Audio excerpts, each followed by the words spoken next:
Jai Hind everyone, this is Varsha Dubey. Welcome to you all in your social science class. Student, today we will start chapter 3rd of civics, that is constitutional design, which is very interesting chapter, and going through this chapter we will know that how does our constitution framed. इस chapter को पढ़ के हमें ये पता लगेगा कि हमारा constitution कैसे बना, कैसे डिज़ाइन हुआ. हाँ, इस चैप्टर की शुरुआत हम साउथ अफ्रीका के एग्जाम्पल से, साउथ अफ्रीका के इंसिडेंट को कोरिलेट करके पढ़ते हुए करेंगे. ठीक है. This chapter correlate you with the constitution of Africa, and after finishing this chapter you will be able to know that how does the Indian constitution designed. आपको ये पता लगेगा साउथ अफ्रीका का एग्जाम्पल पढ़ के कि हमारा अपना कॉन्स्टिट्यूशन, हमारे भारत का कॉन्स्टिट्यूशन कैसे डिज़ाइन हुआ. In this video we'll know about the basic introduction of South Africa. Okay, यहाँ पे आप देख रहे हो लिखा हुआ है South Africa struggle against apartheid. We'll know about who are apartheid. हम ये भी पढ़ेंगे apartheid थे कौन, and why did South Africa struggle. South Africa ने इनके साथ struggle क्यों किया. So let's start. Nelson Mandela it should be imprisoned. Inspired यहाँ पे प्रिंट गलत है, it should be imprisoned. Nelson Mandela imprison in 1964 for treason. He is doing to oppose apartheid. Actually Nelson Mandela was a prominent South African nationalist. वहाँ के बहुत famous एक राष्ट्रवादी नेता थे नेल्सन मंडेला साउथ अफ्रीका के. He was the follower of Gandhi ji. Mandela has played an important role in the national movement of South Africa. As we Indian remember Gandhi ji, he is also remembered by the African. जैसे हमारे अपने भारत में हम गांधी जी को याद करते हैं, ठीक उसी तरीके से वही लड़ाई गांधी जी के फॉलोअर होने के कारण नेल्सन मंडेला ने साउथ अफ्रीका में लड़ी थी, उनके ही तरीके को फॉलो करते हुए. He too was inspired by Gandhi ji. He raised his voice against the apartheid. He was imprisoned in jail in 1964. 1964 में उन्हें जेल भेज दिया गया था by the government of South Africa against the charge of treason. उनके ऊपर charge कौन सा लगाया गया? देशद्रोह का चार्ज लगा करके. ठीक है. Here you think that if he was nationalist, then why he had sent to jail? अगर वो इतने ही बड़े राष्ट्रवादी नेता थे, आप ये सोच रहे होगे ना कि तो फिर उन्हें जेल क्यों भेजा गया? To find the answer, you just remember that during the British period, Nehru ji, Sardar Vallabh Bhai Patel, Bhagat Singh, Chandrashekhar Azad and many more and so many nationalist were also sent to jail. आप अपने देश का एग्जाम्पल याद कर लो. हमारे जितने भी राष्ट्रवादी नेता थे जिन्होंने नेशनल मूवमेंट में पार्टिसिपेट किया, ब्रिटिशर्स ने उन हर एक को जेल में डाला था. Because the government of that time, the British government, blamed them that they were against the government. क्यों? क्योंकि उस समय की गवर्नमेंट ने उन पर क्या आरोप लगाया? देशद्रोह का. ब्रिटिश गवर्नमेंट थी, उन्होंने उन पर यह आरोप लगाया कि वो देश के खिलाफ काम कर रहे हैं. Yet they are considered as nationalist for Indians because they lead us to the freedom. लेकिन हमारे लिए वो देशद्रोही नहीं थे, हम उनको नेशनलिस्ट की टाइटल देते थे. क्यों? क्योंकि वो हमारे फ्रीडम के लिए लड़ रहे थे. They were the freedom fighters. Same as South Africa was also colonized by Britishers. Britishers के colonized कैटेगरी में आता था साउथ अफ्रीका भी. And those who raised their voice against them charged the treason. Bharat की ही तरह वहाँ भी अंग्रेज़ों के खिलाफ जिसने भी आवाज़ उठाई, जैसे नेल्सन मंडेला की हम बात कर रहे हैं, तो उस पर कौन सा आरोप लगा? ट्रेजन का, यानी कि देशद्रोह का. But they were the hero for their peoples. Mandela has sent to jail and he also raised his voice against the apartheid system. उन्होंने अपार्थाइड सिस्टम के विरोध में बहुत आवाज़ उठाई. अब बात ये आती है ना, व्हाट इज़ अपार्थाइड? अपार्थाइड होता क्या है?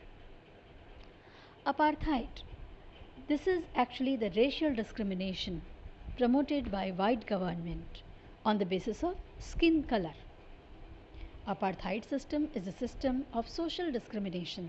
सामाजिक भेदभाव का एक सिस्टम है ये साउथ अफ्रीका में. In South Africa which was being promoted by the government, जिसको वहाँ की गवर्नमेंट प्रमोट कर रही थी. The government of South Africa promotes a racial discrimination on the basis of skin colour. Basically, there are two types of skin, there are different types of skin types people. White जो Britishers थे और black जो कि native of South Africa थे. ठीक है, तो दो तरीके के लोग वहाँ पे थे. वाइट पीपल थे जो ब्रिटिशर्स अंग्रेज थे जो जिन्होंने कॉलोनाइज कर रखा था, और ब्लैक जो साउथ अफ्रीकन थे.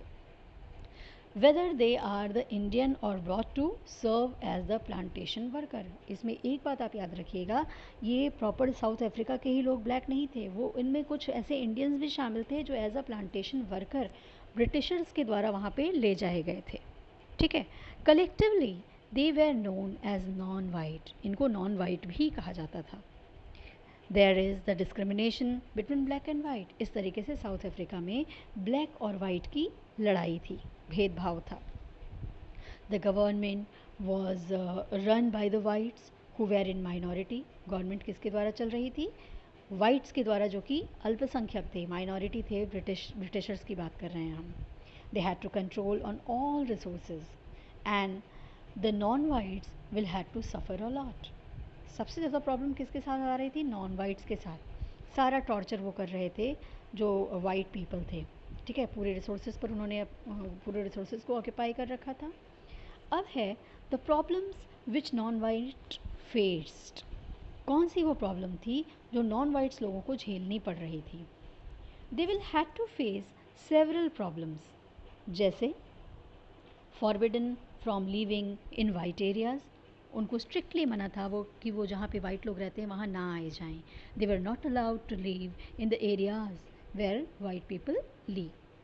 दे can't work in white area without permit.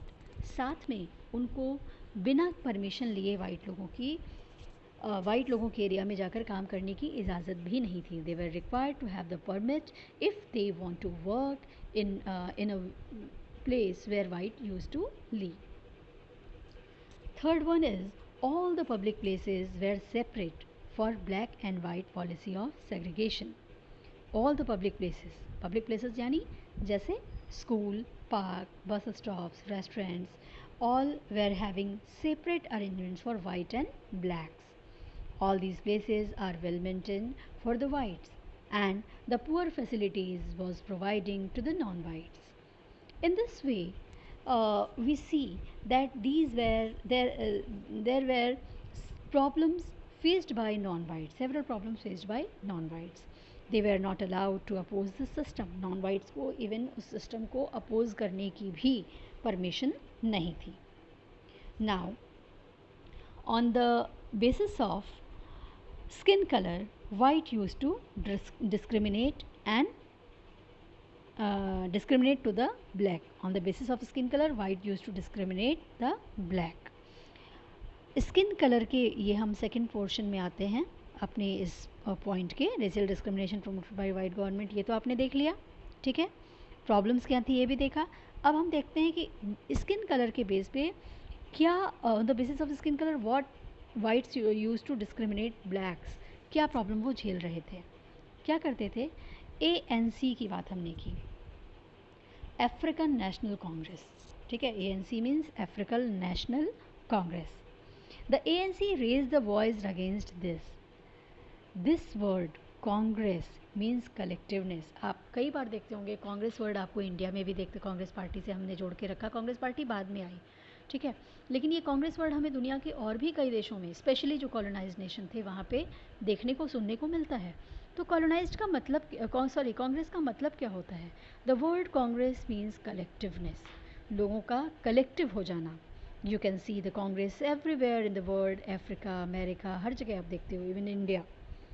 In Africa, the ANC became an umbrella, a party. It means it consists of different small parties. Africa की अगर हम बात करते हैं तो छोटी छोटी पार्टीज़ का यूनाइट होकर के उन्होंने क्या बनाया? अफ्रीकन नेशनल कांग्रेस बना ली. And they raise their voice against this racial discrimination system that is done by the government. आज के लिए स्टूडेंट इतना ही. In the next video, we'll discuss what were the steps taken by the non-white. Till then, stay connected, keep learning, and yes, please like, share, and subscribe my channel, and also click on the bell icon to get the notification of my upcoming video. So thank you for today. Jai Hind. Goodbye.